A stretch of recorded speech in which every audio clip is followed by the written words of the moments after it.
வணக்கங்களையும் வாழ்த்துக்களையும் தெரிவித்துக் கொள்கின்றேன்.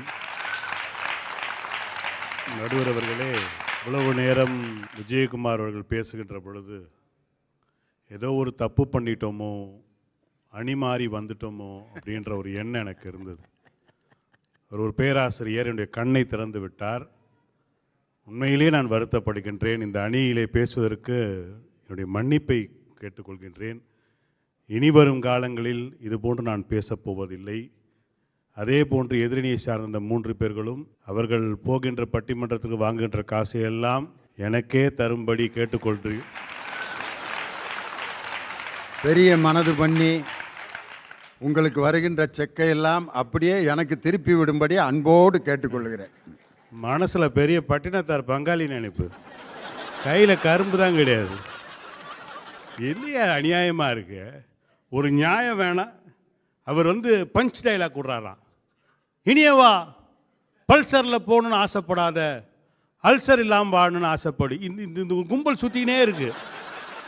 இதே மாதிரி ஸ்கூலில் எங்காவது போய் பேசிட்டு போலீஸ் கேஸில் மாட்டின்னு உள்ளே போயிடுறது. ஏன் என்று சொன்னால், இந்த பணம் படைத்தவர்கள் எல்லாருடைய மனசையும் ஈஸியாக மாற்றிடலாம் சார். அவர் நினச்சிட்டு இருக்கிறாரு மனம் என்பது ரொம்ப கட்டுப்பாடாக இருக்கணும், கட்டுப்பாடாக இருக்கணும். இப்படி தான் எனக்கு தெரிஞ்சு இந்தியாவில் ஒரு சாமியார் யோகா சொல்லி கொடுத்தார். அமைதியாக இருங்க, மனசை கண்ட்ரோல் பண்ணுங்க. அந்த ஆளோட சொத்து 40,000 கோடிங்க. எங்க சாமியாருக்கே காசு தேவைப்படும் போது விஜயகுமார் காசு தேவைப்படாதா? யதார்த்தமாக கேட்குறேன். அம்பானி வீட்டு கல்யாணம். இந்த அம்பானி வீட்டு கல்யாணத்தில் அவர் வீட்டு நாய் ஒன்று காரில் வருது. அந்த நாய் உட்காந்து, இந்த கார் 3 கோடி ரூபாய். நான் உட்காந்துக்கிறேன், என் வீட்டு நாயும் பக்கத்தில் சோஃபாவில் உட்காந்து அந்த நியூஸை பார்க்குது. சார், அந்த நாய் அந்த நியூஸை பார்த்துட்டு என்ன பார்க்குது சார். நாய்க்கே கார் மகிழ்ச்சி தரும்னா இனி அவனுக்கு தராதா? அப்படியே சாமியாராவா போகணுன்னு ஆசைப்படுறீங்க? எனக்கு பிறகு ஏதாவது என் பிள்ளைக்கு ஏதாவது வச்சுட்டு போகணும் சார். எனக்கு பிறகு இந்த சந்ததி வாழணும் சார். சார், நான் கஞ்சி குடித்தேன், ஆனால் என் பிள்ளை கொஞ்சம் சாப்பாடு சாப்பிடணும். இப்படி தானே சார் எல்லா தகப்பனும் நினைக்கிறான். சார், நான் பிரியாணி சாப்பிட்டேன், என் பிள்ளைய பட்டினி போடணும்னு எவன் நினைக்கிறானா? ஏதாவது ஒன்றை இந்த சமூகத்தில் வச்சுட்டு போகணும். இவங்க நினைக்கிறாங்க சந்தோஷம் வரும். சந்தோஷம் வடை மாதிரிங்க, நாம தான் போய் தூக்கணும். பீஸா மாதிரி வீடு தேடியெல்லாம் வராது. இவங்க நினச்சிட்டு இருக்கிறாங்க உங்களுக்கே தேடி தேடி வரும்னு. கண்ணதாசன் ஒரு பாட்டு எழுதினாரு.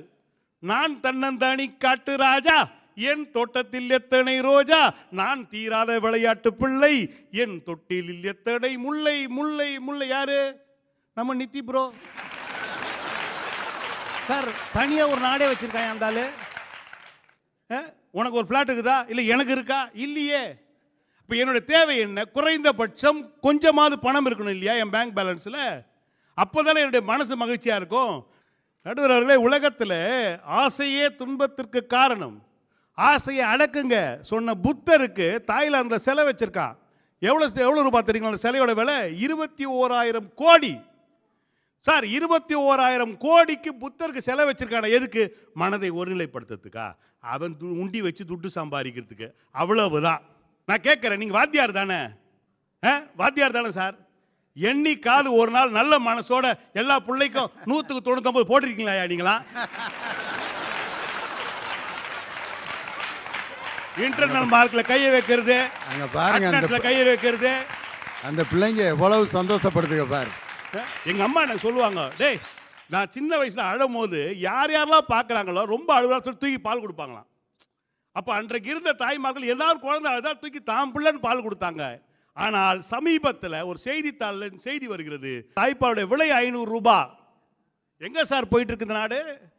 இந்த பட்டிமன்ற தலைப்பு ஒருவேளை மனம் என்று நடுவர் தீர்ப்பு சொல்லலாம். இதே தலைப்பை படமாக எடுத்தால் பணம் ஜெயிக்காது, மனம் ஜெயிக்கும் என்று படத்திலே சொல்லலாம், பாடமாக்கலாம். அங்கேயும் மனம்தான் ஜெயிக்கும். ஆனால் பிராக்டிக்கல் லைஃப் இருக்கு தெரியுங்களா? அது சத்தியமாக பணம். ஒன்று சொன்னீங்களே, மனம் நிறைந்த வாழ்த்துக்கள், தீபாவளி வாழ்த்துக்கள். தமிழ்நாட்டுடைய முதலமைச்சராக இருக்கட்டும், இந்தியாவுடைய பிரதமராக இருக்கட்டும், மனம் நிறைந்த வாழ்த்துக்கள் சொல்லுகின்ற பொழுது அரசு ஊழியர்களாம் கேட்கின்ற கேள்வி, போனஸ் பர்சன்டேஜ் எவ்வளவு? இது சொல்ல முடியுமா? என் வீட்டுக்காரமாட்ட போயிட்டு ஹாப்பி தீபாவளி அது இருக்கட்டும், ஜிமிக்கு வாங்கணும் காசு எங்க? அரஜான் வயிறு தான் இந்த தேசத்திலே நிர்ணயம் செய்கிறது உங்களுடைய மனதுடைய தரத்தை என்று சொல்லி, தயவு செய்து நீங்கள் நல்ல டாக்ஸ் பேயர் என்பது உண்மையானால், உங்களுடைய வருமான வரி கணக்கு என்பது உண்மையானால், நீங்கள் பணமே என்று தீர்ப்பளிக்க வேண்டும் என்று கூறி விடைபெறுகிறேன்.